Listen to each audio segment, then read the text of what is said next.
57talk.com, Gary Cubetta, Part 3. Welcome back, Cowboy Bill Watts. Bill, pleasure to have you with us.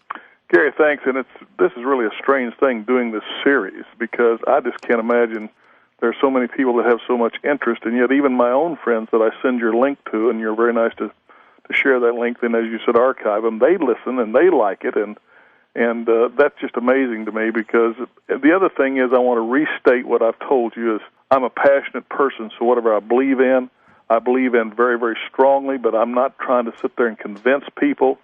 I just speak of things in a very passionate way and hope that it stimulates them if they don't agree with what I say, that it stimulates them to do more research on their own so that they really understand how they took their position and what their position is, if it's, and just examine mine for those merits, because I'm certainly a fallible man. I mean, believe it or not, you'd think by talking to me, I think I'm perfect, but I don't. I think I'm far from it. Well, Bill, I'll just say this, and that is that some people in the wrestling world who are considered really good guys, really considerate of the fans, have turned this opportunity down, and Bill Watts, who, according to a lot of the sheet writers, is very controversial. You stepped right up to the plate, Bill, and here you are. You're not doing it for me. You're doing it for the people who supported you all these years and give them an insight into how the mind and the business operations of Cowboy Bill Watts actually worked. And, Bill, I just want to say thank you.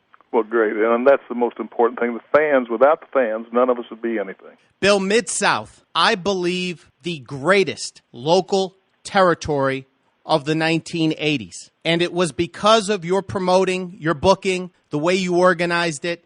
I want to go back before Vince, back before Crockett, and talk about the greatness that was Mid-South Wrestling. How did you originally get involved in promoting in the area?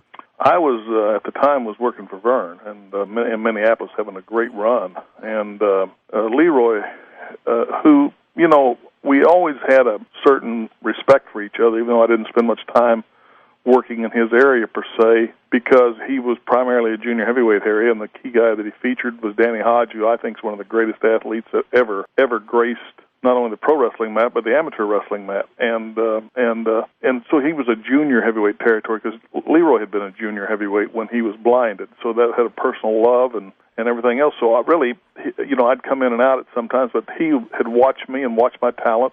And he followed my career and saw that every single place I went that I drew money. And so his thing was the people that he knew when he became blind, he was more secure with, but most of them were dying out or getting too old, and things were really bad, and he was losing money, and he was really tired of all the fighting and all this. And yet Leroy also had a lot of demons of his own that would exercise him, and he could have one position today and change it tomorrow. So anyway, he called me and said, you got to come home and help me, blah, blah, blah. So I said, sure, I will. And then the next thing you know, he said, yep, he decided that I did not have enough experience, so he wanted some more experience in it, so he offered a piece of that action to Vern and Fritz. And then they told me they were each taking this, and this, and I was only going to get 5% to go run it. And I said, you guys are crazy. You guys are not going to have almost 50% of the thing, and Leroy the other 50%, and me 5%, and I'm going to do all the work. I'm not going to do it. And they said, what are you going to do, take it or leave it? And I said, I leave it. And I gave Vern my notice and told him to stick it. And I called Leroy, and I said, Leroy, I'm coming home. I'll make my own deal with you when I get there. And so that's how it all began. And by the way, a person who really believed in me at that time, it was very important because I wasn't as bold as that. I had a lot of swagger, and I presented a bold face, but that was a huge step, huge, was Anna, my wife. She said, you can do this, you don't need anybody, you take this and you go with it.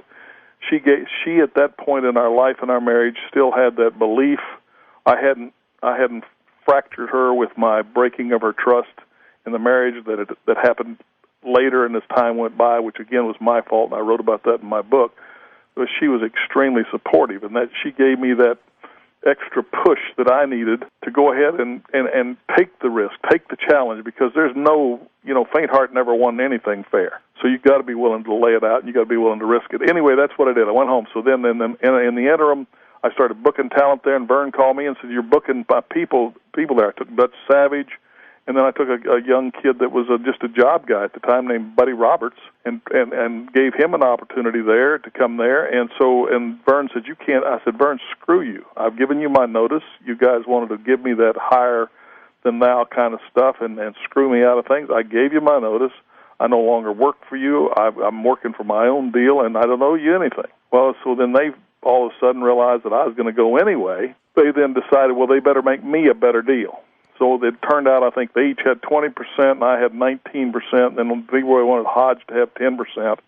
That's the way I remember it. So that was the original deal we started with. And I put my savings at that time because, there wasn't as much money being grossed in the business at that time. So my savings at the time, I put that all in as part of my investment to get started. So it was a real major thing. And the next thing is when I get there, it is so bad, the business is so bad, and here I've been making main event money everywhere, and I'm living on top of the world with it, and I go there, and it's horrible. The territory, which I had never really worked much, I knew it was a breaker. It was a backbreaker. It killed families and everything else because the mileage was so bad. It was so spread out. And then when I had to start traveling it was unbelievable. So to get decent talent to come there, which is what Vern and Fritz were supposed to do, their commitment was they would supply the talent. And they did supply a few, but nothing like what they should have. Like I say, Dutch Savage, who came with me, who was the first main eventer I got over outside of what was here, he came on his own. Actually, the first person that Fritz finally sent down the pike, which was excellent, fantastic, was Gary Hart in the Spoiler, but that was sometime later. Vern also sent Billy Red Lyons, who was really, really a quality class guy. But, they weren't supplying us much. They just weren't doing much of a contribution. So that's how I actually got started. And then for about 3 years, I busted my fanny up and down the roads trying to reset the culture and get things going. And Leroy was such a hard person to work for because he was so paranoid that and with his, quote, substance abuse, which is my own personal opinion, he was an alcoholic. I think he would have admitted it. And so it was really a tough deal. And then with all his, quote, stooge system, and his stooge system was a product of him being blind and being insecure. What he would do is try to keep everybody around him fighting each other, and then he would always position himself as the victim and keep all these guys loyal to him. And so, and it worked for him, but it was really a tough thing. I kept saying to him, "Leroy, I'm not one of these guys. I'm your partner. I'm motivated by you and me making capital, not by just trying to get myself booked on top," which most of these guys are, and most of them have never worked on top in a major area. So when I would do the booking, which was really a hard job coming in off the road. Sometimes I'd be in Lafayette, Louisiana on a Friday night and have to drive all the way to Tulsa and then spend all day at the office booking. And then the next day, here come the Stooges, and they get in there with Leroy and a bottle of whiskey and the cigars, and they change all my booking. Bill, do you think that Leroy was paranoid because of the alcohol or the blindness? Both. Certainly both. Both. He'd lost his second eye, and he was extremely paranoid. He was a brilliant guy. Here was a guy that was the editor of the student newspaper at OSU. He's a two-time All-American there. But he'd gone through an awful lot as a child. His mother, I think he was a misogynist, and just a lot of things that affected him. And I tried to treat him like a father figure. And we did some things. We went places. I took him to ball games. I took him swimming. He would even, when I bought an airplane and started flying, he would go with me. He would even meet his old girlfriend. We did the whole thing. But he was also, then the next day, he could turn on you like you were his worst enemy, and you never knew where you stood. What happened in that, Gary, which it was so frustrating. I can look back at it now and laugh. But because he was so paranoid, and he and Dorothy would stay up all night and pick my booking apart, and they would say, "Well, you've had this main event too many times, you're going to kill the territory." Hell, we're selling out every time with the main event we had, and then he's trying to say you're killing the territory. That was that jealousy, that paranoia, that crap.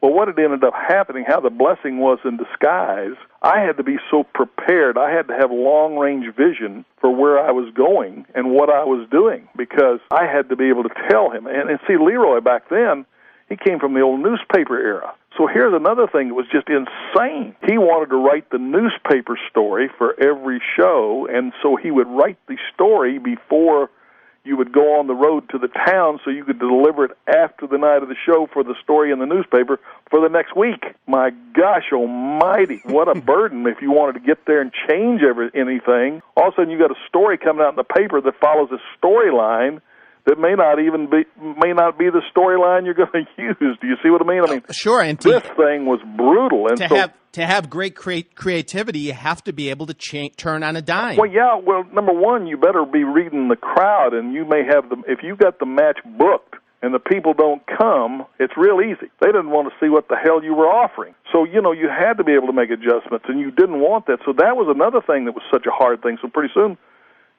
we'd throw his story away. Well, when he'd find out about that, he'd go nuts like I was sabotaging him. I mean, it was a constant thing that was just so damn hard to deal with, and his paranoia. Or I'd come to a town, and there one of his stooges would be that ran the town for him, and they'd be all smiles with their chest all puffed out and said, "Boss wants you to call." And I'd say, "Okay," and I'd go in there to get ready to call him. Said, he's kicking your ass out. You're fired, you son of a bitch. Hell, I'm his partner. He can't fire me. So, I mean, this was a progression I went through, and I literally slapped the shit out of a couple of them. I just slapped them. I said, "Let me tell you something, you son of a bitch. Nobody can fire me here. I own part of it." And then you had to take drastic measures because of the insanity of how the thing was run. And so it was the thing that I didn't realize it was preparing me for was it taught me to have a long-range vision. And remember I told you earlier, that's why it was so easy to book with Vince. He has a long-range vision. And then with Eddie Graham, when I got to working with Eddie Graham, and that's when he really expanded and showed me how to book beyond the big show, how to book beyond where we were. So again, with Leroy for those 3 years, I had to be so prepared to constantly answer the stupid questions about what I was doing. And then I would constantly get this, "Well, if you're so damn smart, where's all your money?" Ugh. And I said, "My God, Leroy, I invested it with you. That's a horribly unfair question." But then I would get mad, and I said, "I'll tell you what, before it's over, I will either buy your ass out or kick your ass out, and then you ask me where all my money is." So, it was just a love-hate relationship. Here this guy was that I'd go to hell and back for, and all he and Dorothy would do at times was try to destroy me. And again, I was his partner. I was making us money. And my motivation was different than the Stooges. So I had a big hard time getting rid of certain Stooges, too. It got to be so funny. The things I would pull to get rid of them just are hilarious when you think about them now, because all of a sudden, if a guy was giving me a lot of trouble because they'd all have access to Leroy and they'd go cry on his ear about what I was doing or this or that. I mean, it was ridiculous. And so I'd put one of them in a program with Hodge and talk Leroy into letting Hodge drop the belt to him. Well, when Hodge dropped the belt to him, Leroy's formula with Hodge was simple. You had a match, you had a disqualification, and then this, that, and then another disqualification, then a no disqualification. Then you do an hour Broadway, then you do a 90-minute Broadway. Well, Hodge doesn't get tired. Hodge could go one straight week and not get tired. But there ain't no humans like that except Hodge. And so he would kill these guys, and especially if the guy was getting over and the crowd started cheering the guy instead of Hodge, Hodge would kill him. I did that to Sputnik one time, who I loved, but Sputnik was that old-school stooge of Leroy's, and he was stooging to always try to make his own. So I did that, and about 3 weeks into that thing, Sputnik came in and threw the belt down on Leroy's desk and said, "My God, you can have it. I'm leaving. He's killing me." And it was hilarious how I would get rid of some of these guys you had to learn how to operate around this stooge system of all these guys. And then finally I just started using my temper, and I would blow up and scream and run them out of the room and all this type of stuff. And it was horrible, but you had to do it. It was like, I'm sick and tired of this crap. I'm not going to these towns and have one of your stooges pull this crap on me. And like I said, then I started slapping the crap out of a couple of them and stuff like that, and just letting them know, well, no matter what he says, you better fear me more than you fear him. So when people say, well, you were so harsh on people, again, sometimes they didn't realize what I had to go through. They didn't realize I didn't get hatched on top. I earned it. Nobody gave me a damn thing. So anyway, that's what happened, and then I got so discouraged with Leroy. Meanwhile, Jack Briscoe, who had never gotten a chance for anybody either, he was considered too small and too this and too that. He'd even worked for Leroy, and he'd been an All-American at OSU, so Leroy had a great respect for him. But Briscoe wasn't going to get anywhere here with Hodge here, and I don't blame Leroy. Hodge is still the greatest. That wasn't the point. So then Jack tried several places, and nobody ever gave Jack a chance. Well, the next thing you know, Eddie Graham spotted him. spotted him in St. Louis, and Eddie Graham brought him down there because Eddie always wanted a tough guy that he could build, and Eddie tried Jack out his own way, put him with all the tough guys he had in the sportatorium. Jack stretched them all. So anyway, Jack and I were very close, and Jack kept telling Eddie, you need to keep your eye on this guy. This is a guy you need to get down here with us. And that was what was happening. So Eddie started watching me, and I didn't know it. And then he and I even had a kind of a funny run-in when we first met in St. Louis. It turned out to be hilarious. But it was just the way I was. I was very challenging. I would challenge people, and I challenged Eddie over some stuff. But anyway, to make a long story short, so then when the Georgia War broke out, Eddie flew me over to appear on the card, and he was watching me, and I didn't know it, and they had me do something in the ring, and I changed it in the ring for what was better for the town because I was not planning on coming back. And that impressed Eddie, and then Eddie then decided he wanted me there to spearhead that for him, even though he legally was not an owner there. He was very influential, and without his backing, it would have gone down the tube. So the bottom line, he wanted me there, so he gave me 10% of the Georgia booking office to come in there and to work it on the week. I'd come in there like on a Tuesday, I believe, and stay till after TV Saturday, sometimes a Saturday night, and fly back home.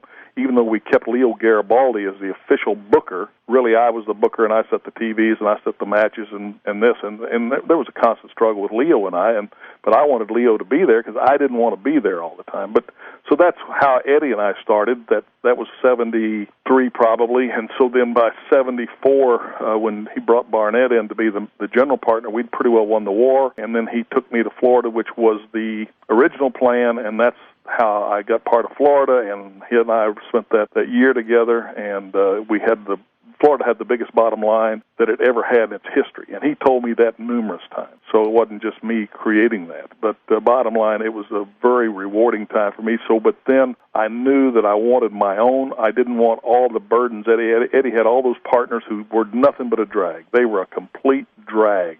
They didn't do shit except bitch. And a couple of times even Buddy Fuller would come in and bitch about this and bitch about that, and I just turned to Eddie and I said, well, Eddie, I want to introduce you to your new booker. Here's the book, buddy, you genius. You book the son of a bitch. You don't do anything except come here to collect your money sack, and all you do is bitch. Fine, here is the book. Take it and stick it. I'm gone. And, boy, that's when Eddie Graham asked me to step out of the office, and he told Buddy Fuller, he said, you dumb son of a bitch, you need to shut up. This guy he's a gold mine. You need to support him. You don't need to bitch. I'm the one that runs the office. You're never here. And I've let him run the office. He runs this damn company, And so that was the kind of support I got from Eddie. But sometimes I had to, again, because I just had a short string I had a little toleration for people who weren't pulling their weight, and I had a little toleration for people that, again, I don't mind the arrows you get in the front. The arrows that get shot in your back, I think they're the most treacherous arrows, and to hell with it. You're going to find you're going to have to confront me, or I'm going to confront you. I'm just not going to put up with it. So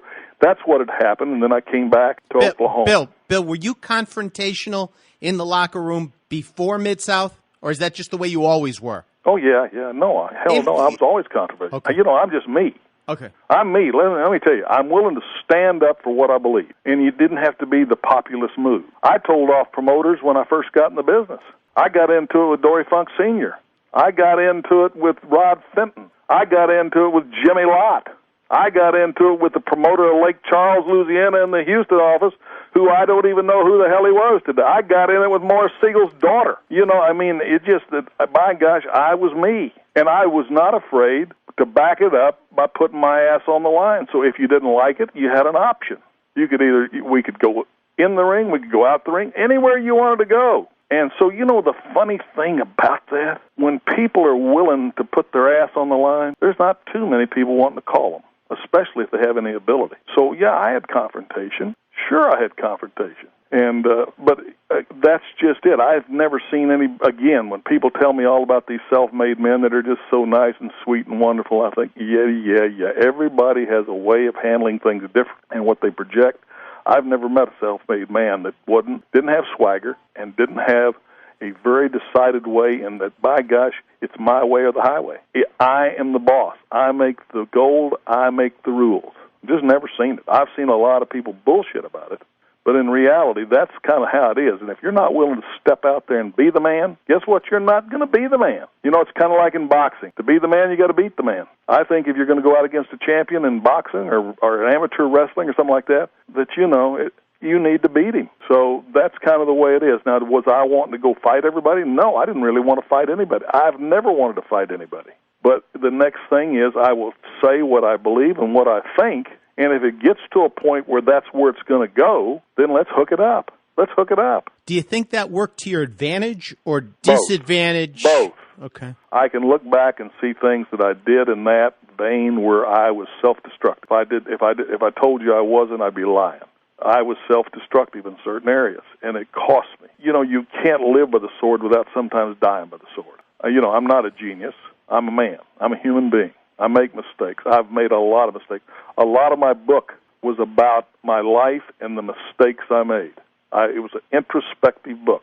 My book was not a book that I wrote to self-aggrandize me. I wouldn't even have taken the time to write it if that's the deal. I wanted to write my book in a way that maybe anybody would look at my book and look at their own life, and maybe it would make them think about it a little bit. Because I've never thought that I was infallible. I understand my weaknesses. I even wrote a spiritual thing about Samson, who was a great hero of the Old Testament, was one of the strongest, most vicious warriors in the Old Testament. And I wrote it, and it was titled Uncontrollable Weaknesses, because so many people lift him up as a hero of the Old Testament, which he was, that they don't look at his life and how his uncontrollable weaknesses he was so self-destructive. And so there were certain things that was a good question, Gary. Yes, I was self-destructive in certain things. But again, if that's what you're going to fly by, then sometimes you're going to get bit by it. But in the overall, I wouldn't have gotten anywhere if I wasn't bold. Look at Vern and Fritz. They were going to give me 5%. I ended up kicking them out and paying them with their own money. Paid them with their own money. Leroy McGurk, where's your money if you're so smart? Guess what, Leroy? Where are you? Bye-bye. So again, yes, I was self-destructive in certain ways, but also I made things happen. Bill, Mid-South was not naturally a red-hot territory. Hell no, it's horrible. If you had just laid back and been Mr. Nice Guy, I wouldn't have been there. Would not have. Let me tell you, if my wife hadn't backed me and put some backbone in me at that time, I was scared to death to go invest my savings and head down there with no deal. No deal worked out with a guy who I already knew was paranoid and alcoholic. So she told me, be bold, believe in yourself, you can do this. I want to tell you something. There's no such thing as a self-made man, only in the ego of his mind. I am not a self-made man. I may have used that terminology to make a point in that I wasn't given anything. I never was given anything. I earned everything or took everything. In other words, I used to tell my wrestlers, guys, I was born at night. It just wasn't last night. And you guys are pulling this BS. Do you think I haven't heard all these stories? And so sometimes I listen to you just to see how far you'll go with what you're trying to tell me, to see how dumb you think I am. But believe you me, heck, I've done everything you guys have done. So, so there's a lot more to it. But anybody, I'm not a self-made man. There were people that dramatically impacted my life at different stages of my life. They were brought into it for a reason. See, I believe that. I don't think that sometimes I realized at that young age or the different ages. But, like Ernie Ladd. Ernie Ladd was a huge impact in my life. I didn't even like him when we first met. There were so many guys that impacted my life. Jack Briscoe impacted my life. Eddie Graham, huge impact on my life. Vern Gagne and I had several arguments, extreme arguments, where I told him to stick it and quit him up there. But Vern Gagne impacted my life. Roy Shires impacted my life. Ray Stevens. There's so many people that impacted my life. Bill, when did you decide that Leroy had to go? He made that mistake. I never struggled with him about the money or anything else. I just got tired of his paranoia, and I can't remember what finally triggered it, but he and I got into it real big, and the next thing I know, it's on the front page of the Tulsa World that Leroy McGurk was suing Bill Watts for embezzlement that I had stolen from him. Well, here's a blind guy in Oklahoma and on the TV, we always made him Mr. Wonderful. We made him Mr. Wonderful. We finally had to figure a way to get him on the TV and get him off the TV, because you damn sure don't need a blind man sitting there trying to do color commentary. And that's what I also walked into. Was he doing Oh, God, yes. And so he and Danny Williams would sit there and he'd start talking about what they were doing in the ring. Hell, he was blind. Oh. And so anyway, we started doing a deal where we'd get him on to introduce the show and tell everybody hello. And it was the Leroy McGurk. He's the greatest promoter in the world, the greatest human being in the world. He walks on water. And then we'd get him off the air, and he really liked it better. And we started doing that. But so anyway, and again, go back, what was your question again? What made you decide that Leroy had to go? Okay, so anyway, we finally got into it. You got to realize when I went in there, everything was run out of their hip pocket. Dorothy was a neat lady, but she was overburdened trying to keep up with Leroy and everything and run the business. So we would have places like, say, Lafayette. We rented the building where the wrestling was, so it was our responsibility. We paid the utilities, yada, yada, yada, yada.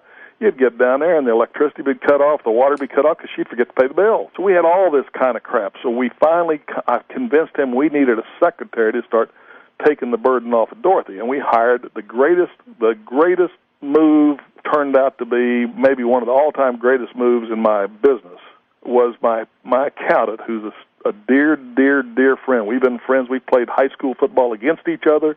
We played in the first All-State game in Tulsa with each other. We played college football against each other. This guy is one of the all-time greatest humans I've ever met, Jim Elliott. He's still, I just taken him one of the WrestleMania T-shirts and a picture of that weekend, and Jim and I, and I'm saying we're on our second 50 years. We have been friends for over 50 years.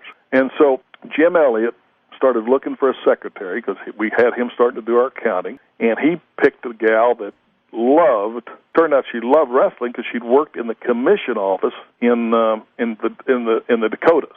And her name was Georgiana C. S-E-A-Y. This gal turned out to be the blessing of my life because she came into this mixmaster, this totally disorganized mess, and started working through it in spite of Leroy. She would be friendly to him, and he'd love to talk to her, but then Dorothy and him could turn on her the next day. That was just the M.O., the Leroy M.O. Today I'm your friend, tomorrow I could cut your throat.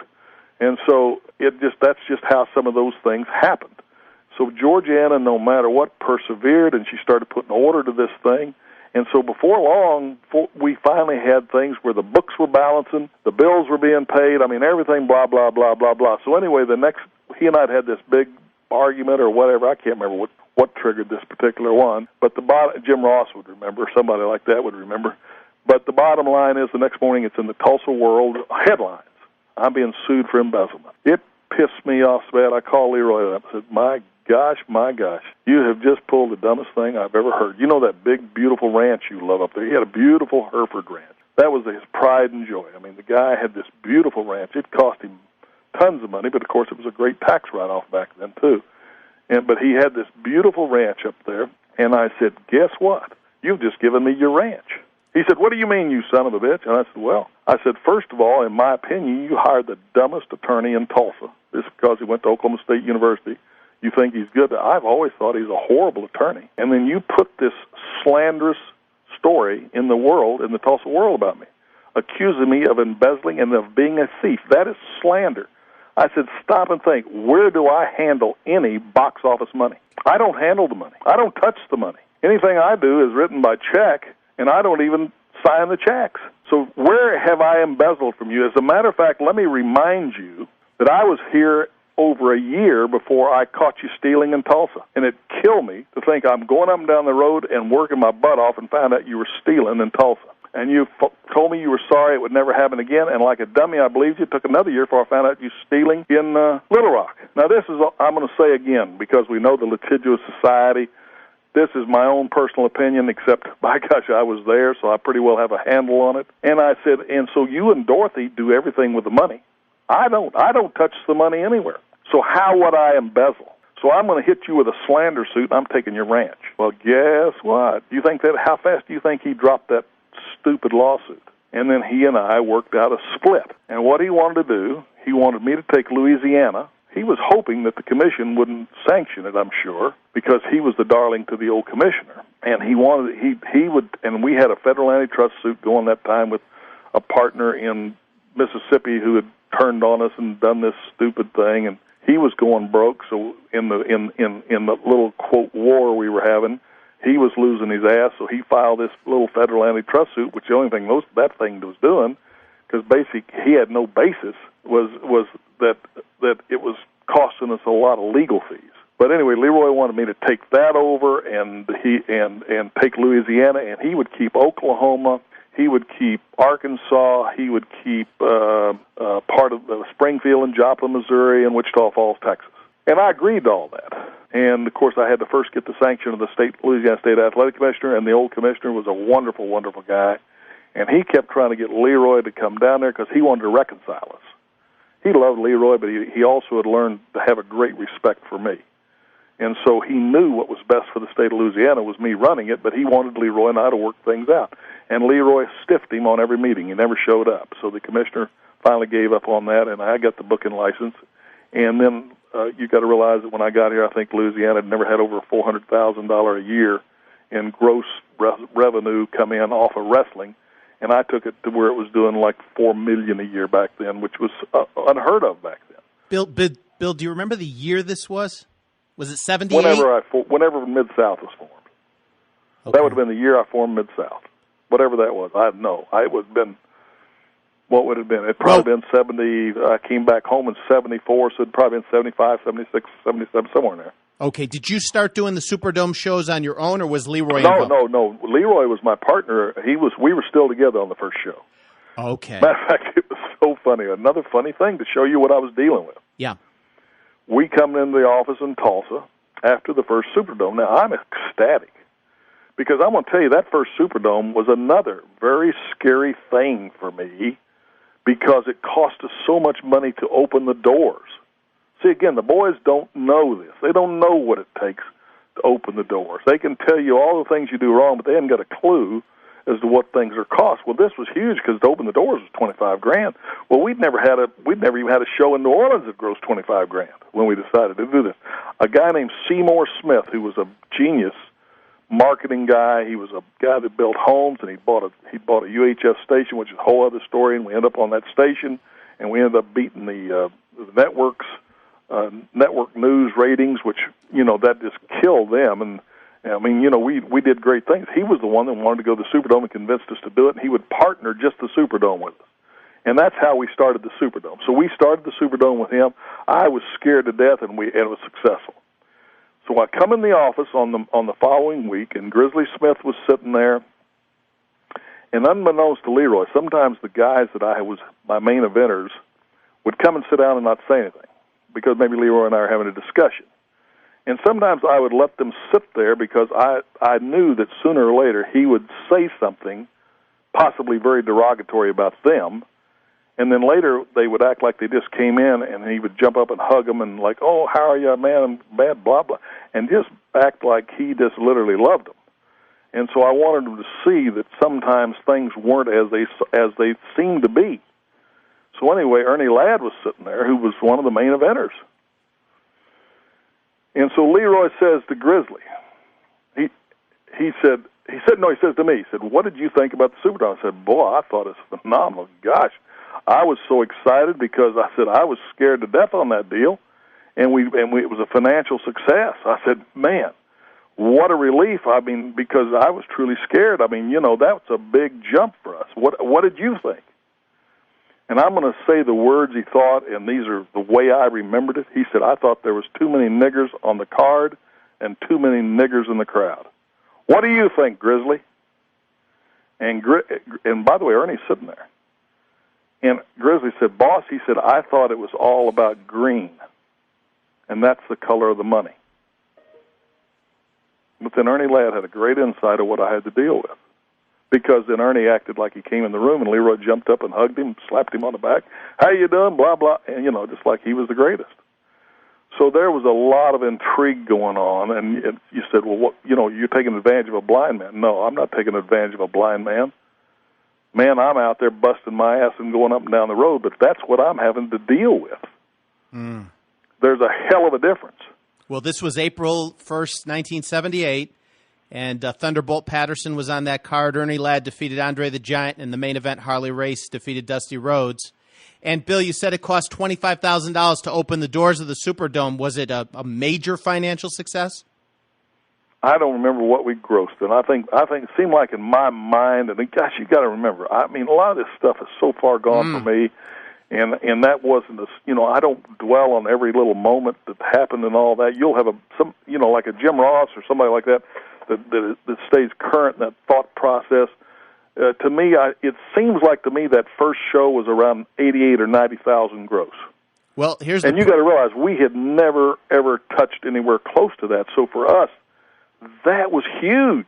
Well, here's a sign of how well it worked. It was April 1st, 78. You came back to the Superdome July 22nd of 78, and that was the match with Ray Candy and Ernie Ladd in the steel cage. Do you remember that? Well, and, let's go back and give credit where credit's due. That's the match that Ernie Ladd wanted to make Ray Candy on my television, and he and I got in our first big argument. And I told him he was crazy. I had liked Ray Candy. I'd tried everything I could to make him a star, but he just didn't have it. He couldn't carry the water, blah, blah, blah, blah, blah. And Ernie said, Bill, I know me. I know my gimmick. He said, I feel it. He said, I want to put Ray Candy over on this TV. I said, you're not putting Ray Candy over on this TV. Ernie, I'm getting you ready for me, and you're not going to go out there and put Ray Candy over. We're getting you over. You're going to be the hottest heel we've ever had. And he said, Bill, trust me. Trust me. And I did. I trusted him. And he did that. He put Ray Candy over on that TV, and it lit a frigging fire. It lit a frigging... So, see, again, I'm not infallible. I'm a human being.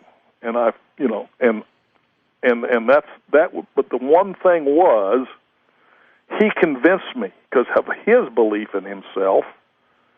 And then if he believed in himself that strongly and he was going to be that integral to my business, which I already knew he was, then I had to trust him and give him some rein. Now, let me go to the next step after that to show you the difference. Then he wanted to do the same thing with Randy Tyler. Again, we had the big argument. And I let him do it, and it laid an egg. It laid an egg. So you do things by trial and error. So anyway, yeah, Ernie Ladd was such an impact on that. And then Seymour Smith, when he, too, saw that we could do this, he then wanted us to go more than one time, naturally, because he was our partner in it. And so then he could see himself making some good money, too, which he did. And I learned so much from Seymour Smith about negotiating and things. I mean, this guy was a Jewish guy from New York City. And see, again, when people accuse me of being anti-Semitic, which one idiot did fairly recently, that shows how stupid they are, because I learned so much from Jewish people. I'd never had an anti-Semitic bone in my body. Seymour Smith taught me tons and tons. And he was a very tough taskmaster, but boy, he taught me a lot. And it was him that was the guy that sparked the concept of the Dome. It wasn't my idea. That was his idea. So that's how it all started. And like you say, it became very, very, very successful. Bill, I mentioned in our last program that I remember the Superdome being empty. I was referring to the UWF days. In the early days and through the early 80s, it wasn't packed because that would have been impossible at the time, but it was huge attendance, 20 to 30,000. Yeah, because packed was 80,000, and that was for football, but we used the basketball configuration. Like I said, those of you who know the Superdome, they had a hydraulic section that would come out from the football section that would snug up, and that's how they ran the basket. That was, quote, their basketball configuration. That's what we used for the Superdome. That's what we ran on, was the basketball configuration. You're right. You couldn't have done that. 80,000 would have been ridiculous, because I mean, when you're talking an $88,000 or $90,000 gate, I don't know what the ticket scale was. We were also the first guys to start doing the $100 Golden Circle. I remember that, yeah. And that, again, I think was a Seymour Smith thing, or either Seymour and Jim Ross. I don't remember, but that we did that. That was a big gamble, and those things sold out. And that's when we learned that if you got something they want, that pricing was no problem. And but Seymour came up with the deal with the little hospitality room where they get to, and then with me being the stickler for the kayfabe and everything, we had to run the hospitality room where we didn't let the opponents in the room at the same time. They had to.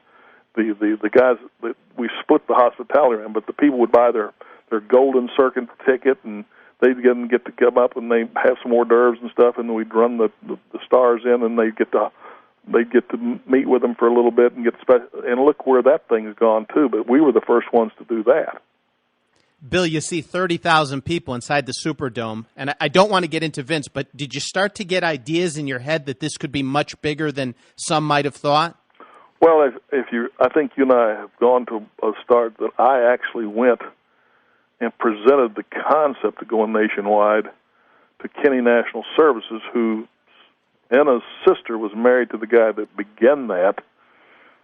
He's actually his son Caesar then took it to the next level, but Manny Kimmel is the one who built what become Kenny National Services, and I took Caesar to a big show in Florida where we had the Giant and Dusty and everybody else, and I just didn't have a big enough vision, or it wasn't the right time for them. They were looking for some other venues, and whatever it was, I didn't get over with them. But I already could see that there could be a major organization that could go worldwide. I didn't have a vision near to the scope of Vince's. I think he had a bigger vision. He was in much bigger media markets than I was, and I think he had a bigger vision than that. So, but yeah, it was like, yeah, I understood that there could be more than what we were doing. But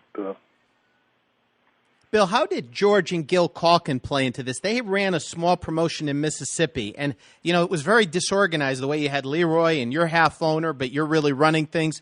What was their involvement? Well, we were the booking office for them, so they paid us a booking fee. And so then George kept telling me that he felt that Mississippi had never been really given a chance to be all it could be. And primarily we were talking about Jackson. Even though Greenville, they ran in a skating arena in Greenville.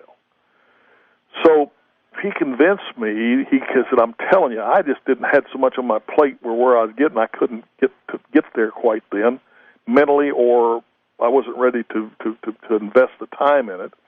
But he convinced me, and about the time we had the spoiler here, and I think Spoiler and I had just shot our angle, he said, Bill, I'm telling you, if you will just put one of these angles in here and follow the tape, what we did, we bicycled. As you know, we bicycled the tapes because back then those tapes were the 3M 3-inch, and they were very, very expensive. So people say, how come none of the promoters kept their library? I think Pedro Martinez maybe was one of the only ones back then that did, because the tapes were so expensive that what you did, you would erase them and re-record over them. And they had so many lives because each time you recorded, you took another illumination away from them. And then finally, when the tape, when your guy running your television said that this tape is no good, you replace it. But so you bicycled it back then. We bicycled the tape. Even in New York back then, what they did in Washington, D.C. didn't show in New York City till the next week. So that was the way the promoters did it then. So George said, if you will stick the tape and follow the tape, we will pop this. And so I tested it. I stuck Klondike Bill in against the spoiler, figuring that Klondike, we had Klondike over pretty good. Klondike was a hell of a nice guy, was a great guy, as a matter of fact. And we had Klondike over pretty good. Like what I would use Klondike for was he would put over the top guy before he got to me, which basically was the same role I had in New York for San Martino until I came up with the concept of turning on San Martino as a money deal, and San Martino and I discussed it, and he saw the merits of it too. But that's where I was in New York. I would put the top guy overs right before he would wrestle San Martino. So anyway, that's what Klondike was doing for me. So we stuck the spoiler in, and Klondike and the spoiler drew a hell of a house in Jackson. But back then in Jackson, it was in a smaller building. They just built the Fairgrounds Arena, but hell, the Fairgrounds Arena was too big for where we were or what we thought we could do. So when I saw that, then, as I booked myself in there against the spoiler, and that was the story I think I'd already told you about the night that the weather was so bad, the commercial planes would keep canceling, and I'd instead of going through, we used to go down to Fort Smith to Shreveport and then over from Shreveport to Jackson commercially. They were canceling them due to horrible thunderstorms and tornadoes. I caught a plane to Memphis, got to Memphis, they'd canceled all flights into Jackson, tornado watch, And I called George and said, I can't make it. He said, my God, you got to make it. It is sold out. The people are going crazy. And that's when I rented a single engine, which you can't even rent on a charter anymore, a single engine at night. And I rented a single engine Beechcraft Bonanza, and we flew through a tornado watch. And when I got there, the police were waiting for me at the airport, and I changed clothes in their car, got to the arena. It was after midnight. They'd rerun the card I don't know how many times. The spoiler and Gary were there, and I think we were talking about it because the last time we were talking about it was how we could go out and have a 3-fall match and never talk to each other. And I had guys when I was with Vince that came in an hour before the show and couldn't get a 10-minute match figured out. So I was just amazed by how the business had changed so much that guys couldn't. They had to choreograph everything. We just didn't have to do that. We could react to what was happening. So anyway, bottom line, I got there and we had with spoiler. We had a 2 out of 3 fall match, and the place was insane. It was just insane. So then George decided, let's try the Coliseum, and I okayed the Coliseum, and we started that. Then he had me book. I came in there one time, and I went into Greenville, and at Greenville at this skating arena, I want to tell you, this skating arena was so packed. I don't think you couldn't light a match that would have stayed lit because there wasn't enough oxygen in the place. That's how packed it was. It was literally packed. Yeah. And then later on, we kept it going, and we would do that. And then later on, George said, "Let's build a building in Greenwood. It's a bigger place." So George built the building, but I was his partner in it. I was his partner on half the building. So George and I did very, very well. And then something happened. I can't remember what the hell it was. And before Leroy and I split, and George and I got into it, and then he went opposition. And typical, he didn't know what the hell he was doing. He couldn't book talent, and they had Grizzly Smith in their booking because that's about the time I had fired Grizzly for certain tactical reasons, and to teach him a lesson. And they had Frankie Kane, the great Mephisto, in there trying to book. He and Grizzly were trying to book, and I knew what a horrible mismatch that was, and how terrible it was that it wouldn't sustain itself. But I wanted Grizzly to stay there, and Grizzly was not making enough money to stay there. So every Monday I'd have my right-hand man, Jack Curtis, meet Grizzly in Vicksburg and give him some money to help him on his child support because he was divorced, to help pay his child support. And in reality, what I was doing was keeping Grizzly there working for George because I knew, Grizzly was, 6'10" and 300-plus pounds, and the great Mephisto was a midget. Frankie Kane was a hell of a guy, nice guy. But what a mismatch. And that's all they had. And so it was horrible. So I didn't want those guys to leave. And so the guys later that got with it said, Watts has done something nobody's ever done. He's financing his own opposition. Oof. And really I was. And they went broke. Now, Bill, were you doing it? Were you telling Grizzly what to do? No. Okay. Because Grizzly was telling me, I'm holding it down for you, boss. That's a crock of shit. Let me tell you something. I know people's ego. I know my own ego. Hell, he wasn't holding it down for me. Are you kidding me? He wanted to make it go. He would have loved to have made it go. So all I would do is say, thanks, Grizz. Man, I know things are tough. I'm going to have Jack meet you every Monday to give you some money because I know you and Marcia are split. I want you to be sure to take care of the kids. Hell no, I didn't tell him. That would have ruined it. So anyway, there was lots of things that happened. So make a long story short, that's what I inherited when Leroy and I split was that federal antitrust suit. And so as soon as Leroy and I split, and I knew that I had to put things together for that because that was a waste of time, but I also knew where George was at the time. I knew George had lost his ass. His federal antitrust suit was not going anywhere. Hell, he had no grounds. I'm only competing with him in Jackson, Mississippi. He's running the whole damn state. I'm running one stinking town and killing him because they can't book. That's like Crockett. He couldn't book. So anyway, bottom line is, as soon as Leroy and I then split, I picked up the phone and told George I was flying in there, and we worked out a settlement Then we go to bring all the lawyers in to write the settlement. The lawyers get in a big argument, and they walk out on us. That's when I called all the lawyers back in and shut the door and told them, I said, let me tell you, you son of a bitches. He didn't get here. Do you see a mark on his face? I haven't twisted his arm. I haven't hit him. We are going to end this deal, and you guys have sucked us for the last dime. You're going to suck us. So you guys sit your fat asses down, and you write this damned agreement up, and we're going to get it written and signed today because this deal's over. And that's how it ended. And so then George and I were back in business. And we went for a long, long time until all the crap happened with Vince and everything else, and I just said we cannot run these towns on a weekly basis anymore. And we can't do this, and we can't run these little towns that are killing us. And then so George did like Paul Bosch. He went opposite. He just broke away again and went down the tube. But we were all going down the tube. The Calkins, before you finalized the deal, they had some oddball talent, but they did have an early version of the fabulous Freebirds. Do you remember that? No, that's where I got them. Okay. That's where I got Gordy and Hayes. I wanted Gordy. I didn't want Hayes. But you couldn't get Gordy without Hayes, and it was right, because Michael was the Charles Manson of Gordy. Michael was Gordy's alter ego. You had to have Michael. Michael was extremely, extremely, extremely talented. My thing when I say Michael's problem was he always wanted to be in the ring, and I just never saw him in the ring. I saw him as a manager. He was always so much better manager, but like anybody else, he always wanted to work. I understand that, and I make big fun of him. I said, my God, you're the world's worst worker.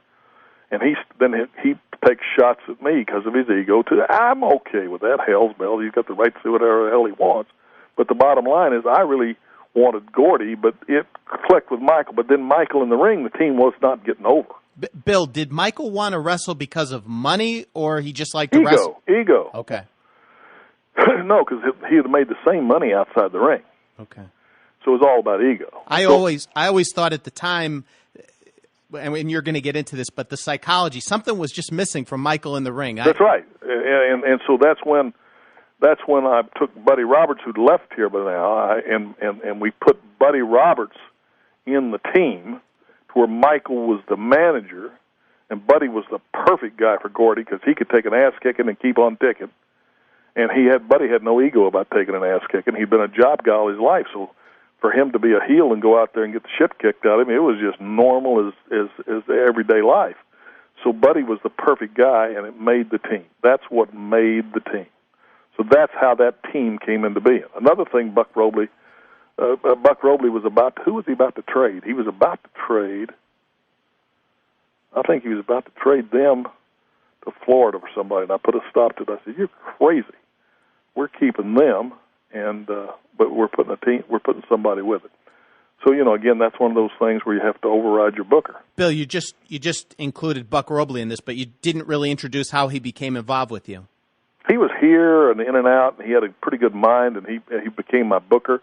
And you got to realize when somebody's my booker, it was a unique relationship. In other words, they had to book the territory and then sit down with me, and I would listen to the matches that they set up and the reasons why, and they had to make those things make sense to me, or I'd say no, because I had the ability to make sure we kept feeding the angles, or I would say yes if I thought it was going to get over, and no if I thought it wasn't.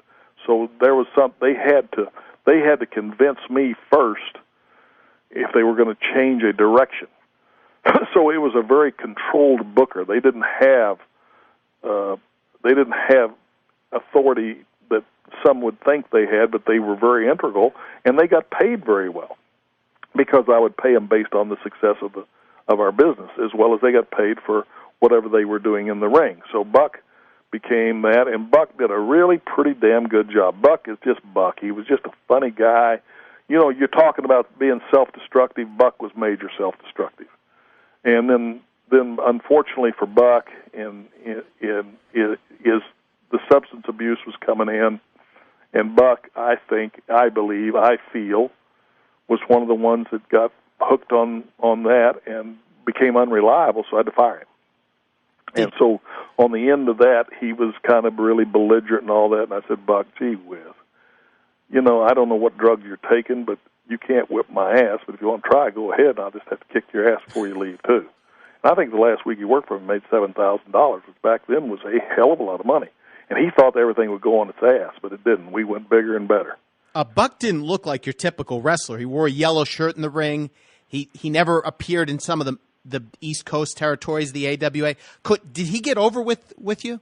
Yeah, but Buck was a good heel. He was not a heel that we never featured Buck by himself. He was never a feature person that carried the load.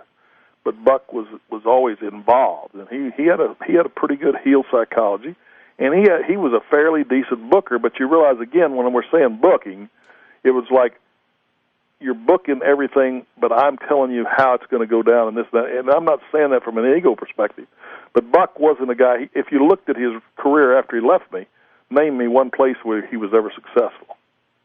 I don't think you can, because he didn't have that ability. He thought he did, but he didn't.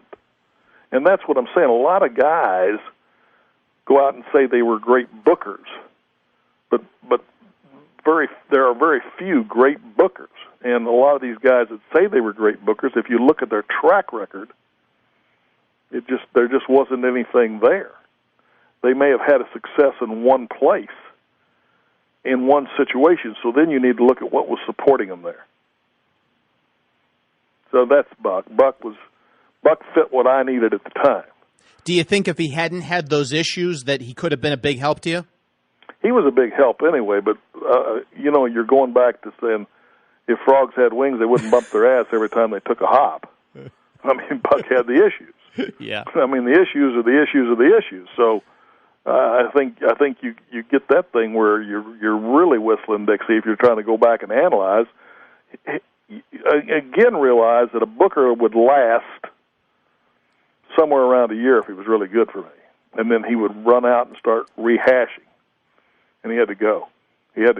I mean, I heard a guy one time, you remember how people, were you a big Dallas Cowboy fan with back in the era of the Landry? And everybody said how cold he looked on the sideline. And, they did the movie, that kind of parroted him like he was so cold and so calculating. And that was everybody's picture of Landry because he was always calm and he looked dressed well and he was so smooth. But I have a dear friend that lives in Tulsa who played with Landry and for Landry. As a matter of fact, this guy was the kicker in the first, when Green Bay was winning the first championships, and he kicked for the Giants and he kicked for Green Bay. His name's Don Chandler. Hell of a guy. Great, great human being. And he said, "Oh, no, Bill." He said, "Hell, Tom and I were friends." He said, "The problem with Tom would often give a guy another year because he'd gotten so close to him when he should have gone ahead and cut the guy because the guy no longer had it." He said, "Tom, if you'd gone to war with him, he tried to give you every chance to hang on another year." And he said, "This is a cutthroat business. And when you've lost it or you can't do it, they got to get rid of you. But you get close to these guys, and it's hard to do." That would happen to me, too, as an owner. If I had great success with a guy, sometimes it's very emotional to realize you were at a point where you had to let him go because he had run out. He no longer had, he was repeating himself. He was stale. Well, Bill, it shows you the public image can sometimes not match the reality. North Dallas 40 is the movie. That's the movie. Yeah. Right. And at the time, everyone's, "Oh my gosh, this Tom Landry, he's cold-blooded." Yes. And then you tell this story, and you see that he actually, kept people on longer than he should have. Well, and so go back and look at how much people are so controversial about me that don't know me. I say that there's so many people that claim to know me that don't even know me. I hear people tell stories about me, and I think, my God, I wasn't even there. Or there's one person going out with this slanderous story about the affair I had with Dark Journey. Well, I'm going to tell you what, Dark Journey, I really enjoyed as a person, and I want to tell you, if she'd have wanted to have an affair, I made it crystal clear we could have had one. My marriage was in the dumps, and I was this and that and the other, and if she'd have wanted to have an affair with me, I made it crystal clear to her I was damn sure open to that. She didn't, and we didn't, but we were friends. We'd talk at times and this and that and the other, but I never had an affair with her. And hell, I wouldn't even have brought it up if I was going to lie about it, because, hell, if you ask me about somebody, I'll tell you if I had an affair with them or not. Hell, I don't have anything to hide now. I didn't have much to hide back then. So, I mean, except when I was still married, I'd lied my ass off. But, that went down the tube. So all I'm saying is that's some of the stuff where people manufacture crap, and then people want to believe it for whatever reason it is. So I realize that I can't change their mind, so I don't even try. I don't even try. If that's what you want to think about me, think about me. Most people out there don't even know me. That's why so many of the people that are really credible in the business, they generally will stand up for me. I mean, if you call Skandar Akbar around, he'll stand up for me. Jimmy Cornette will stand up for me. Jim Ross will stand up for me. Because they were there. They saw it.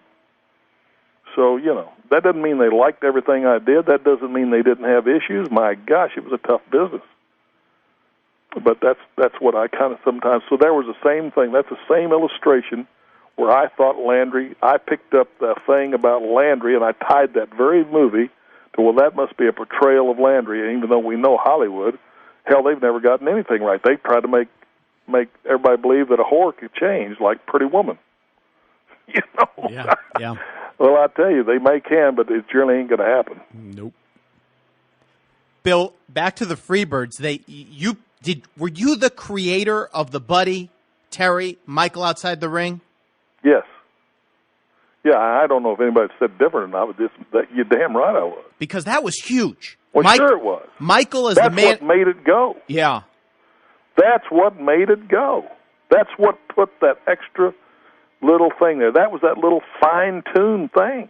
And I also think that's what made it ungo, is when Buddy kind of slipped out and Michael kind of slipped back into the ring. Well, yeah, Michael, Buddy, Michael was, like I said, remember I referred to Michael as the Charles Manson of Bam Bam. I mean, Michael just has that.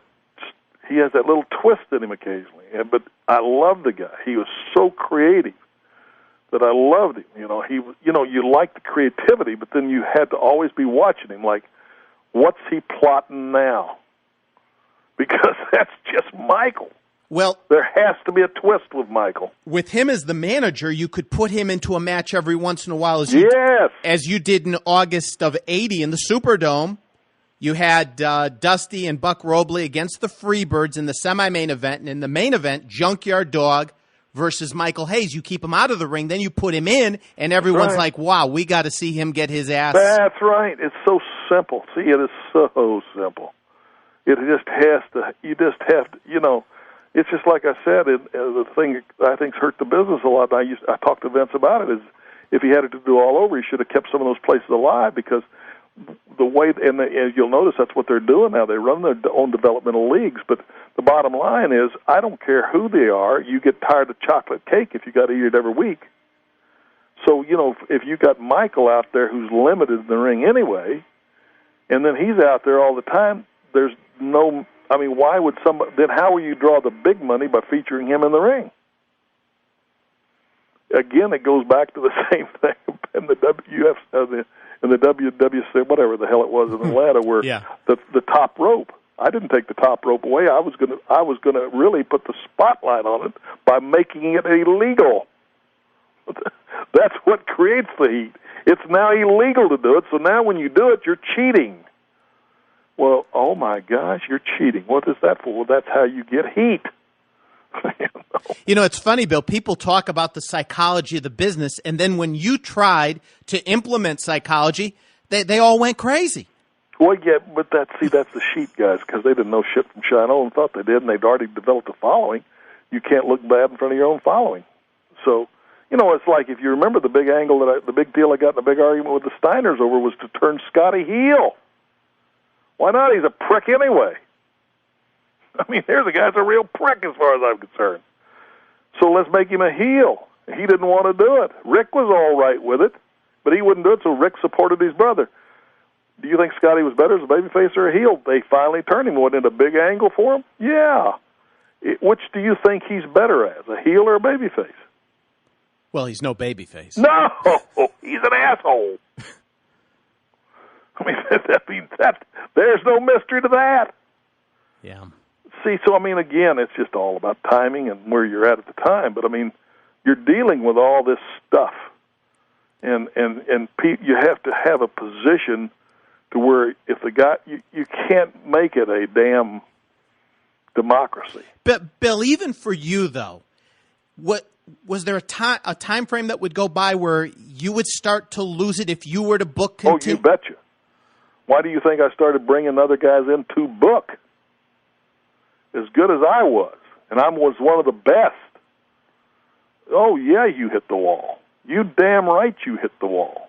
Anybody that tells you they don't hit the wall, then you could just turn them right around and look at them and say, what a liar. It's impossible to not hit the wall. It's impossible. You have got to. You're either going to. That's why no territory has maintained itself. Do you think Vince books everything back there? No, everything runs through him. But look at how many booking entities or how many people they've had in the creative committee that they have to bring it all to him, and then he factors it through and puts it in the position and the timing he wants. That's what he does. He understands that. You can't keep. That's what I told Roy Shires when everything out there. He was so far ahead of his time, but I said, Roy, you're going to burn out because you can't do it either. And the problem is, you're telling us what to say. Where every damned interview now is, we sound like you. We all sound like you because you tell us every single thing to say, everything to do, and you can't do that. You'll burn out. And eventually he did. He burned out. He's genius as he was, he burned out. You just can't maintain that. Not when you're running a place wide open. So that's why in the old days they used to try to hold stuff back. But you can't hold it back. As things increased and the rate of the business increased, holding back, you'll get it now. Get it now. What it does, it makes you have to be more creative. If you get it now, you got to be more creative. If you're afraid that you can't come up with it, then hold it back. But the bottom line is, you've got to get it now. Why hold it back? What your creation should do by creating more, it should make you stimulated more. But you can't do it all by yourself. Even Vince can't do it all by himself. Bill, but he doesn't try. Bill, who was the one who came up with the concept in Mid-South of having the feature matches on TV? Me. Because I had to start doing some of my own commentary because I had to tell the people what I wanted them to feel. See, to me, you tell the people what is happening out there. You tell the people what the athlete is experiencing. You educate the people as to what the athlete is feeling. They can't feel the holes. So you tell them, how does the hole work? This is how it works. This is where the pressure is. This is where the pain is.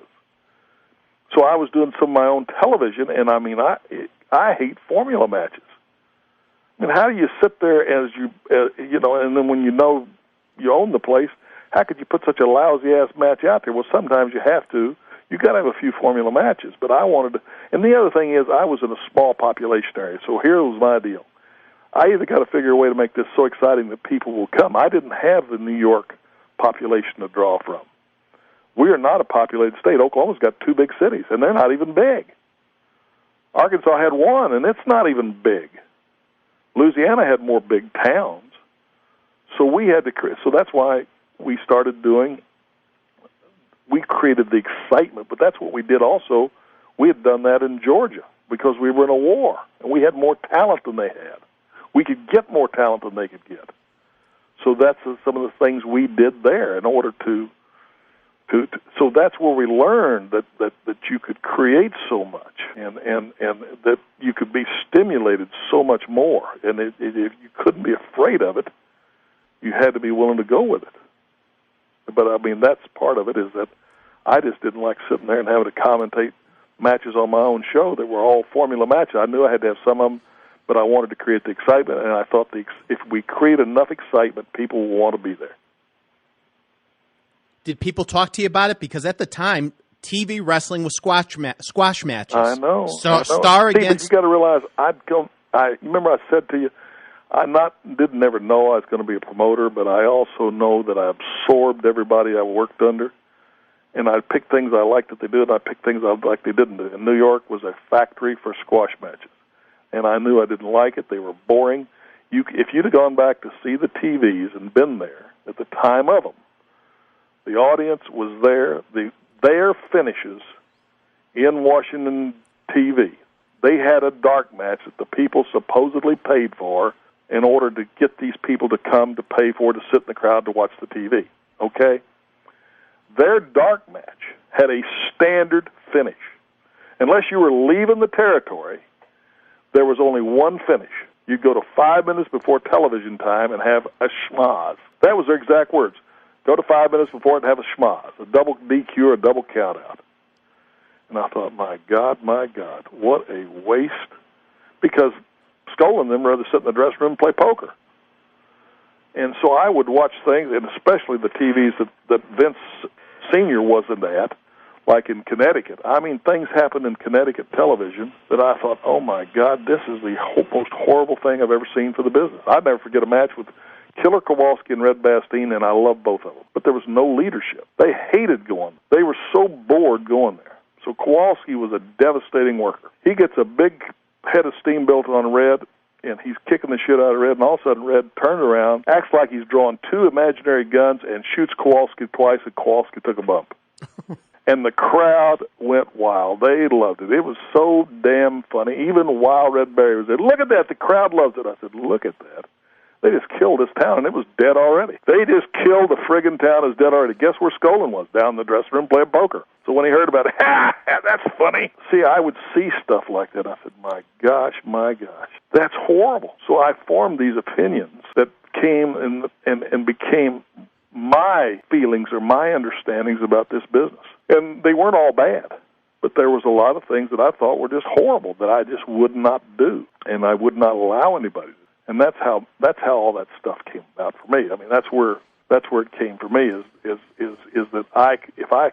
if I didn't want to see it, then it wasn't going to be on my TV. Well, I remember back then people would trade videotapes of the different areas of the wrestling. You couldn't get it on satellite. You couldn't get it on cable. And I remember seeing a lot of those videos, and you could just fast forward through most of the shows in most of the areas, but you could not fast forward through a Bill Watts show. It just wasn't possible. And a lot of times we went off the air. People say, you can't go off the air. Are you kidding me?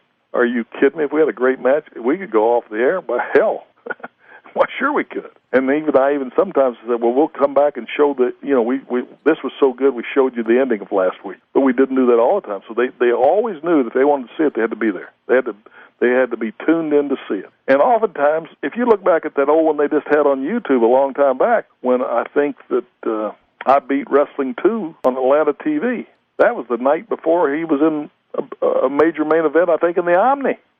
So, you just don't do that. Bill, I want to talk more about Mid-South, but we're going to have to save it. I asked you in our last program about special vitamins because you're 70 years old and you've just got so much energy. Can you talk to us a little bit about that? Well, yeah, I'm a big believer in nutritional supplements.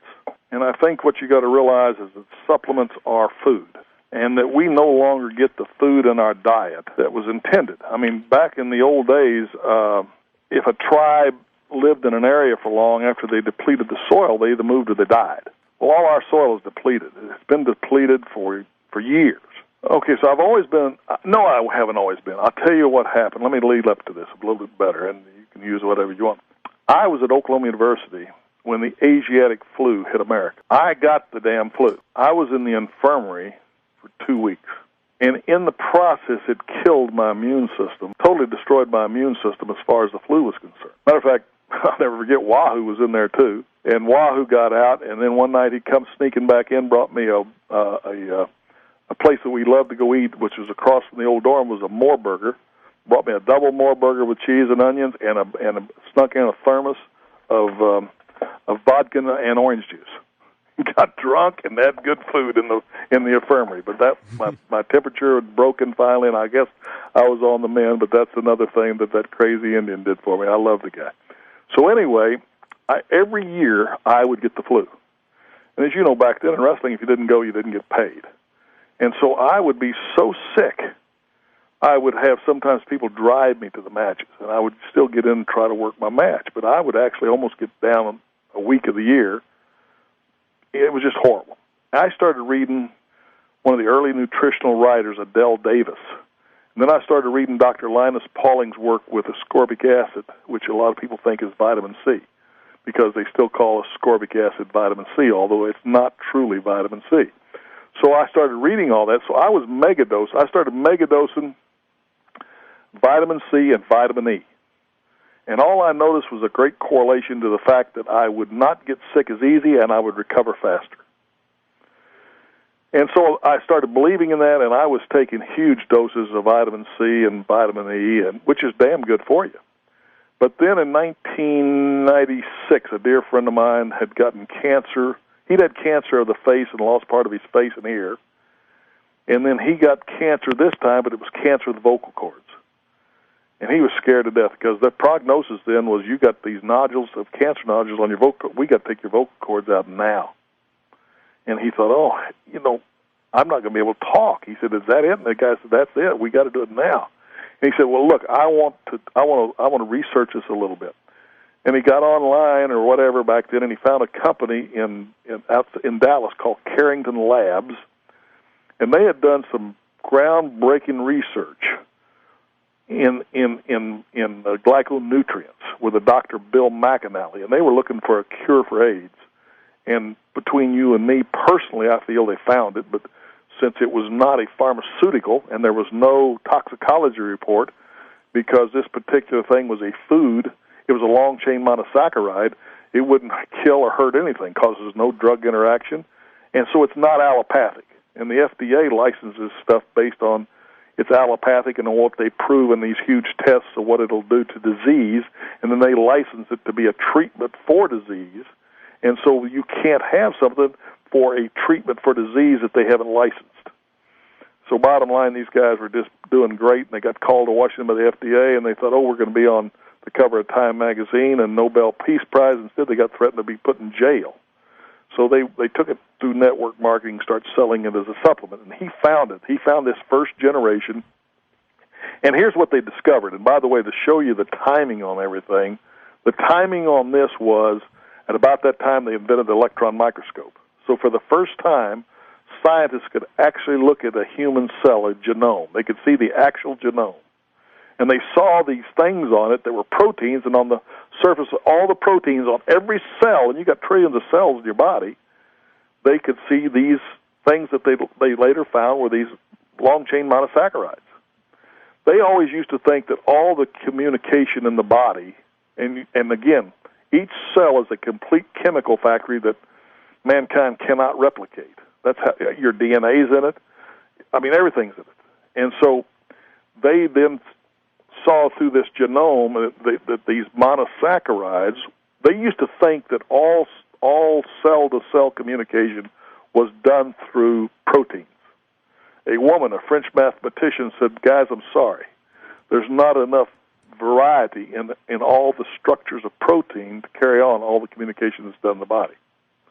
They then, through this thing, discovered that all communication in the human body, cell to cell, is done through these long-chain monosaccharides, which are a carbohydrate or a sugar. And see, medicine back then used to think sugar and carbohydrates were strictly for energy, so they didn't understand them. Well, this Dr. McAnally broke the deal in the research, and he was with a Dr. Reg McDaniel, who was the pathologist on the team. Carrington Labs patented the process of extracting the beta-mannan molecule out of aloe vera plants. See, here's the problem. Everything's in the plant is good, but as soon as you pick the plant, it starts an enzymatic rotting or destruction. So how do you then, once they had isolated what the healing agent was in aloe vera, how do you get this thing to where it survives and maintains its potency? So that was the process they patented. That's what they started with. And my friend Jimmy Don started megadosing this stuff, megadosing it, and sending me the pictures that the doctor was taking as the nodules were going away, and the cancer nodules went away. So my mindset, I was already tuned to be open to nutrition. I'll take this stuff as a preventative to cancer. And I started on 1996. Have never missed a day since. Is it liquid or pill form? You can get it in a capsule or powder. That was their core product. Now, they've expanded. They've got so many wonderful things. They've just come out with a new weight loss and weight control formulation that nobody else has. It's just another phenomenal thing. That was the thing I told you about that I got on this February 22nd. I weighed 305. I now am below 284. and I have total appetite control. It's not like being on a diet. It gives me a lifestyle change. I have appetite control. It's phenomenal. It's a protease technology. It's the purest form of a protein they've ever found, and it's phenomenal. It has nothing harmful in it. Doesn't boost your metabolism. Doesn't raise your core temperature. Doesn't make you nervous. It can't harm you. So this is the type of thing. This company is so good that sometimes the University of Texas sends biochemistry majors there to get their PhD in their lab. So they're a tremendous company, and so that's what happened. And I started on that. And as a matter of fact, that was a product I introduced to George the Animal Steel when he had been told he had less than 4 months to live. And he cussed me out for calling because he thought I was just trying to make money off his illness. I didn't even know how bad his illness was. And that was in 1996. He's still alive. We still occasionally cuss each other out, but it's a lot different tone. No, I mean, George and I have nothing but the greatest respect for him. He's a dear, dear friend. But, I mean, that was some of the things that I personally thought I saw and experienced, even though you cannot make any claim about any nutritional product that it makes cures or should ever replace any doctor's protocol, which I don't. I say to people that there's a need for pharmaceuticals, but pharmaceuticals generally address a symptom. The body has to heal itself. Everybody knows that. That's really in science. So what I say is, if I were you, you may be addressing the symptom, but I would also be looking for something that supported the body's natural functional systems so that the body can heal itself. That's just my theory. And I think it's a pretty solid theory. So, again, I take very, very good nutritional supplemental products. There's two companies. I use their product. Mostly it's this company. I think they have the best. And there's another company I think that has very, very good products. And I've been a big supplementer. And now then, again, we don't know because I think God gives life and God takes life. So I've even said to some of my dear friends, I'm going to ask God when I get to heaven if buying all these supplements really did me any good or did I waste my money. Now, we know that that's not going to be the criteria, the most important thing on my mind with God in heaven. I say that as a point of amusement because I have over the years, if you wanted to add it all up, I've probably spent a lot of money for good nutritional supplements. But then the next thing is, if you look at my life and my family's life, because we have the same genetics, my mother, my dad, my sister, and my brother, they had adult-onset diabetes in the family. They had cancer in the family. They had blood pressure problems in the family. They had a lot of health problems. I don't have any health problems. The only thing I had was I have an occasional gout, and I finally found something natural that I take that I no longer have gout attacks now. So, again, my health, and I eat eggs and steak, and I was, at 305. I'm sure I was 50 pounds overweight by any, quote, charts. And yet my blood work, my triglycerides, my cholesterol, all these things are well within the safe range. Whereas my brother, my sister, my mother, my dad, all of them had all these health problems. If I was going to look at it from the outside and say, what's the difference? The difference is I'm a big supplementer and they're not. They just never got it. They never thought it had enough value for them to spend the money to get good supplements. And so that, I think, is the huge difference. And so that I give that a lot of credit in that why I have a better, possibly, quality of life. Because, again, I believe God decides our lifespan, but I'm talking about quality of life. I mean, I hope that when I go, it's quick and it's over, God willing. I have no idea how it will. At my age, no matter what, we are a human smorgasbord for bacteria and viruses. There's so many things out there trying to destroy us by eating us alive. That's what cancer does. That's what all these things do. But I think that I have had and am having a phenomenal quality of life because I believe that these supplements have played a major part in it. So, yes, I've built a business that I collect residuals off of with two different companies. I have great respect for both of them. I don't actively do that much anymore. Occasionally, I have a dear friend that I introduced to the home-based business thing that's really become good at it, and he's talked me into coming out of retirement and working with a few people that he or I find that are serious about wanting to learn how to build a business. That I'll do, and I make crystal clear to them I'm not a babysitter. I'm not going to babysit you. I'll teach you what to do as long as you'll do what I tell you to do. And if you don't, take a hike, because that's not where I'm at. But the bottom line, I will also always help people that I know or run into. If they've got a health challenge, I will give them some suggestions of things they might try that may help them. I never tell them anything like this is going to cure them, because I don't know. You have to try it yourself. And I tell people, try it for 6 months and listen to your body. You didn't get there overnight, it's not going to heal you overnight. Now, generally, I find that the more nutritionally deficient they are, the faster they feel the difference. Bill, you talked about the weight loss product. That's a new product they introduced, right? Yeah, they just introduced it, and a friend of mine called me that she's been with this company for a long time, and she said, "Have you tried this?" And I said, "No, what is it? Another one of those thermogenic products?" Because and I just, with me, I just wouldn't stay on anything. I wouldn't do it because I like to eat. And she said, "No, I did the beta testing on this. This stuff works. It is not a thermogenic. Doesn't raise your core temperature. It doesn't cause any nervousness. There's absolutely nothing harmful in it." I said, "Okay, I'll try it." So I bought some and tried it, and oh man! By the time I went to the Hall of Fame thing, I was wearing jeans I hadn't worn in years. And and the good thing is it takes off inches. Here's another thing: it helps you block the storage of fat. But there's no mystery to losing weight or controlling weight. It's all about calorie intake. I don't care who tells you what. If you stuff your fat face with enough, you're going to gain weight. You maintain weight by eating 10 times the calories of each pound. So I'm about 3,000 calories a day, and I was 305. Well, then I got to cut calories if I want to get smaller. But I love to eat. So when I go out, I'm going to eat the bread. I'm going to dip it in oil. I'm going to eat the pasta. I'm going to eat the potatoes. I'm going to have a beer. I'm going to have a glass of wine. Well, with this, all of a sudden I had appetite control, because you take it on an empty stomach 20 minutes before you eat, twice a day. And it's such a pure protein, it's going into your system and saying you're full. So you have total appetite control. It's saving me 30% of my grocery bill, because I don't go buy all the crap. The worst thing you can do is take me to the store when I'm starving. I'll buy the place out. So, yeah, that's what I started on. And here's another great thing about it. When you're on this product and you exercise, you get an 80% fat burn to a 20% lean mass burn. So it's helping you preserve your lean muscle mass, which is extremely, extremely important. So everything about this is a positive in that it is good for you and it helps you. It's just amazing. It's just amazing. And I'm telling you, I love the product. And, again, it gives me a lifestyle change. And everybody that I've introduced it to that has taken it right. Now, you got to realize, I have people that say, I forget to take it.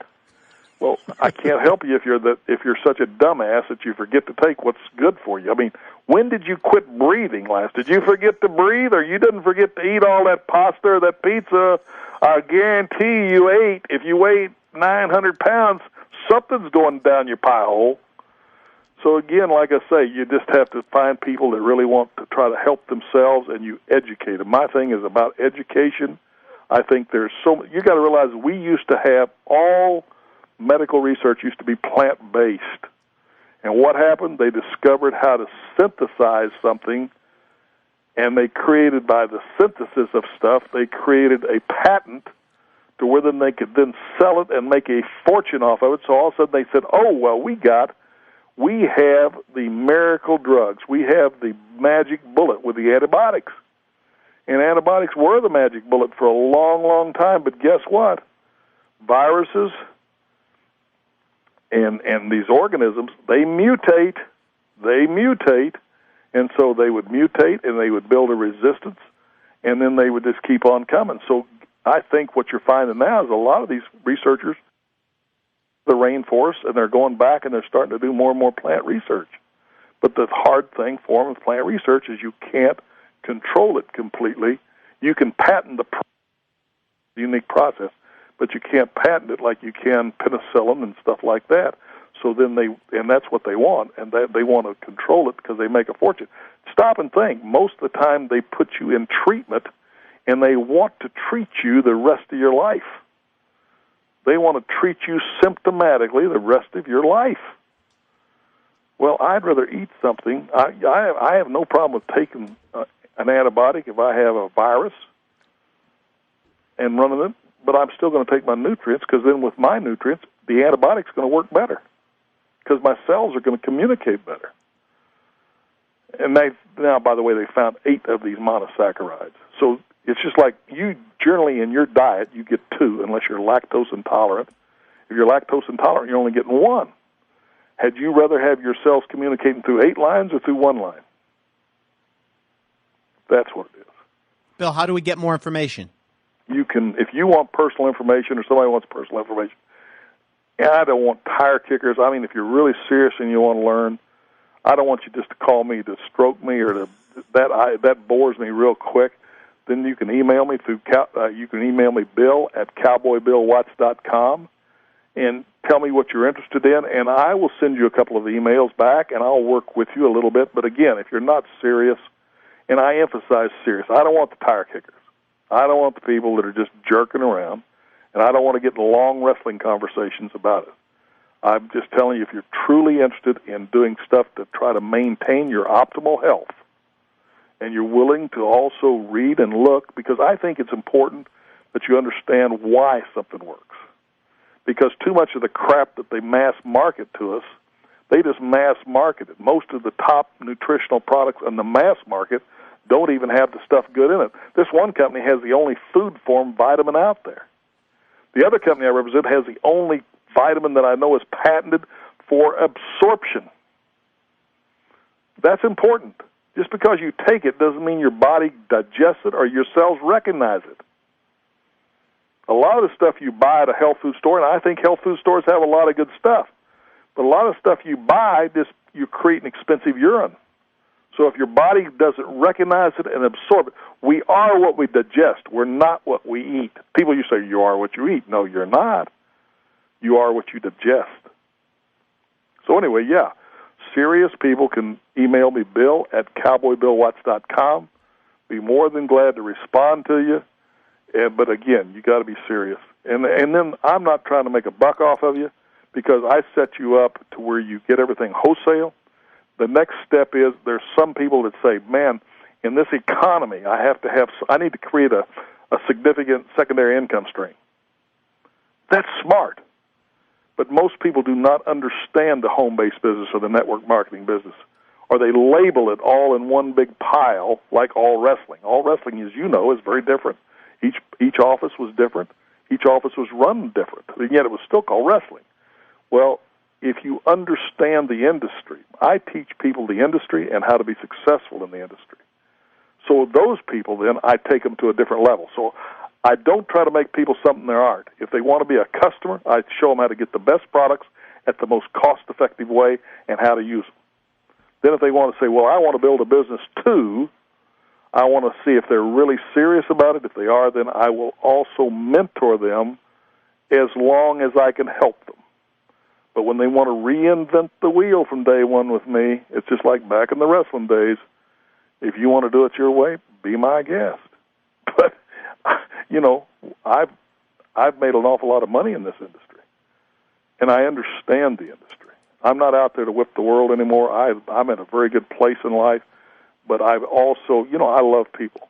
I know I don't sound like it sometimes, but I love people, and there's no greater feeling than to help somebody, whether it's with their health. I'll tell you, the greatest thrill in wrestling wasn't the places where I was the main event in Madison Square Garden and set the record. Yes, it was at the time.